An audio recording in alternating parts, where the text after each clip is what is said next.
So I've been wanting to do a video for a while now, and I'm finding it very difficult because the last month or month and a half have been pretty heartbreaking for me.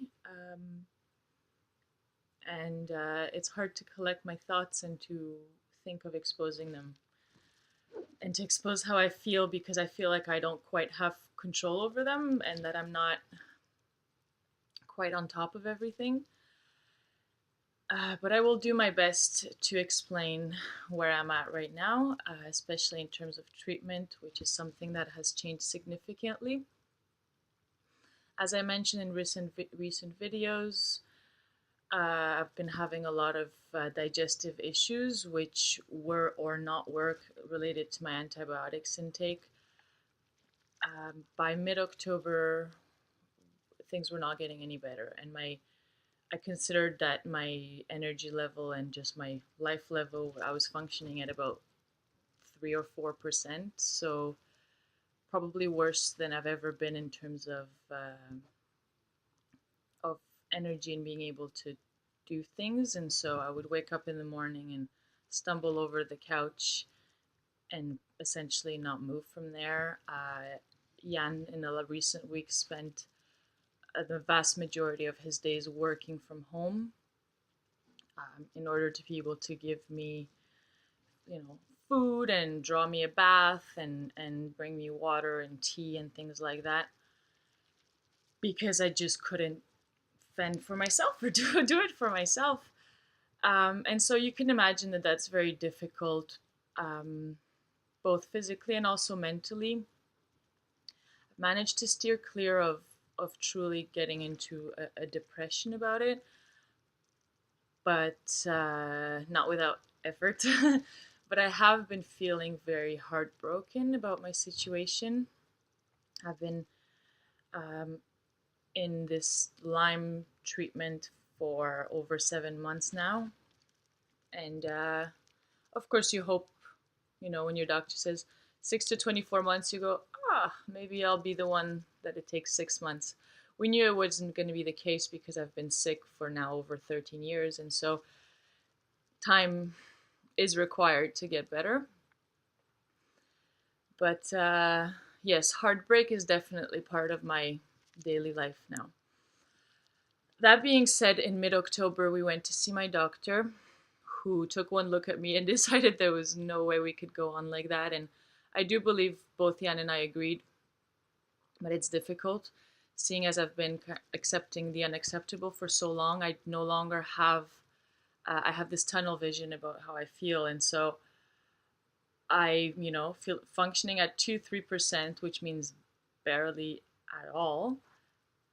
But yet I say, okay, gotta go on. I need to go on. The problem is that I started feeling like I'm just not gonna make it. And so I had moments of just where I would lose it and say I just don't want to go on like this. I can't go on like this.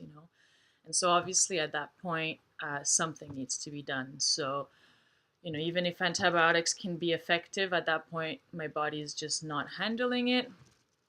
And I'm way too weak to even do any sort of healing. So there's no point. I mean, your body needs strength to heal. The antibiotics will not heal you on their own like that. It isn't, that's not how it works. And so we decided with my doctor to stop the doxy and flagyl. And right away, the disappointment of having to stop the medication was mitigated by the fact that if off doxy, I can go into the sun. And so that really helped. It's kind of funny how that works because it was a frustration for me for 6 months, and very difficult to have to avoid the sun. But now it's like l'envers de la médaille. It makes it less painful to stop the medication because I can go in the sun. And as you might have noticed, I am tanned. I'm currently in Florida. And yeah, unfortunately, after I stopped the flagyl and the doxy, I still wasn't getting any better, and my energy level was not getting any better, and it was getting more and more difficult. And so I stopped all the antibiotics for now. Um, Started feeling a little better in terms of digestion and energy. I even put on a pound or two at this point, which is noticeable given how skinny I've become. Um, and yeah, it's all been difficult to collect my thoughts and to kind of get through the days. Jan's been, as always, wonderful help.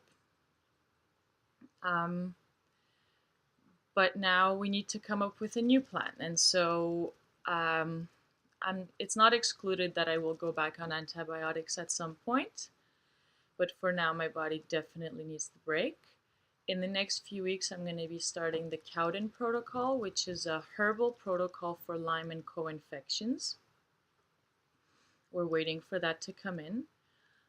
It's about 12 or 14 different products, and I don't think you use them all at once. And it's said to be quite effective for it. We're starting to see with Jan that, I guess as expected, but you always hope for the best. But as expected, this won't be an easy ride, and we will need to do it with multiple approaches. So we had the big guns with the antibiotics, reached a limit with that. Now we're moving on to the Cowden protocol, but that probably will not be the end of it either.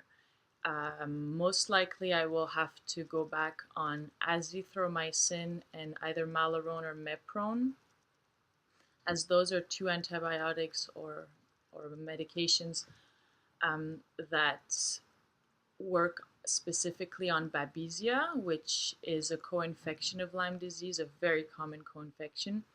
And we're absolutely convinced that I have it and that it's one that's causing the most issues right now.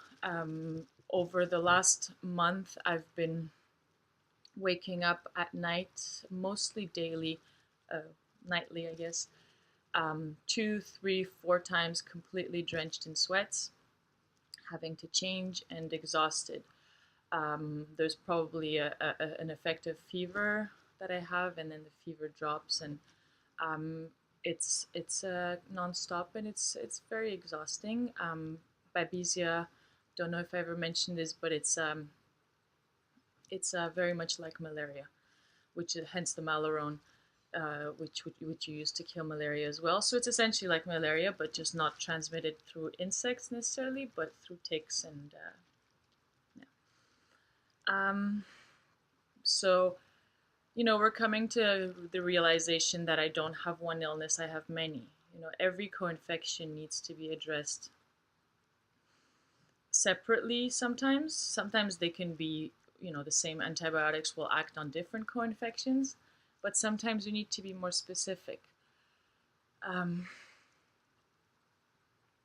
So it's exhausting. By last week,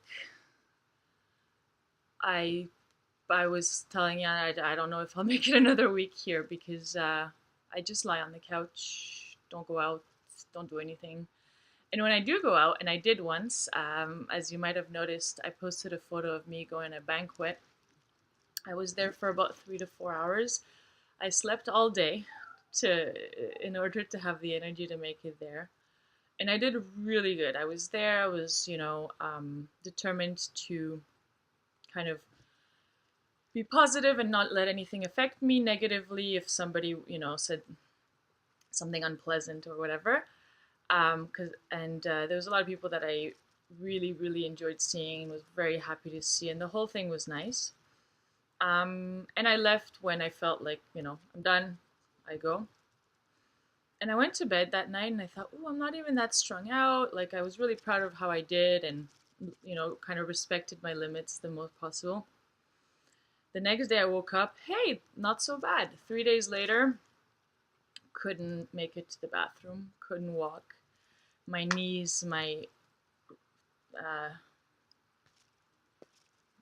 and other places were in so much pain, and my joints started hurting all over my body more. It's not started hurting, but continued hurting more. My muscles were hurting, the weakness. it was just such a brutal price to pay for 3 hours of social time. Um, and it was, yeah, it's really, really hard to accept. And so I just told Jan, I said, I don't know if I'll make it another week here on this couch.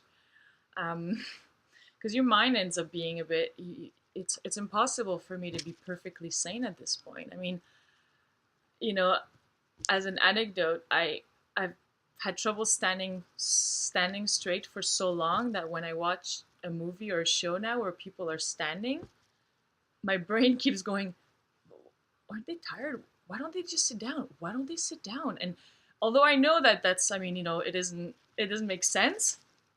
It's like my brain can get used to that. And so it's the same thing with the sun. I'd spent months lying on my couch avoiding the sun because our living room it gets a lot of sun, and so I'd have to move myself around on the open futon to avoid the sun. Well, every time Jan would come in, he's like, Marge, you're still hiding from the sun. What are you doing? And it's like I just was kind of stuck in that loop. It's really strange. And so yeah, so I said we got to do something. So we were lucky enough to have the opportunity to come to a condo in Florida, which the sun has been really, really healing for me. I don't know how much in terms of physically, but it's definitely kind of got my head a little bit out of the water. Although I can't say that I'm quite out of the water. I have been feeling like I've been drowning over the last month or month and a half, and now I'm maybe like, here. So it's still a bit dangerous, but definitely feels better. Lying in the sun and getting tanned, I mean, there's the physiological effect of vitamin D and all that, but it's been feeling like life's been entering my body through my pores. And obviously, all the unpleasant physical sensations, well, not obviously, but the sensations are lessened when I'm in the sun. The pain is less noticeable when you're just like warm and toasty. Um, yeah.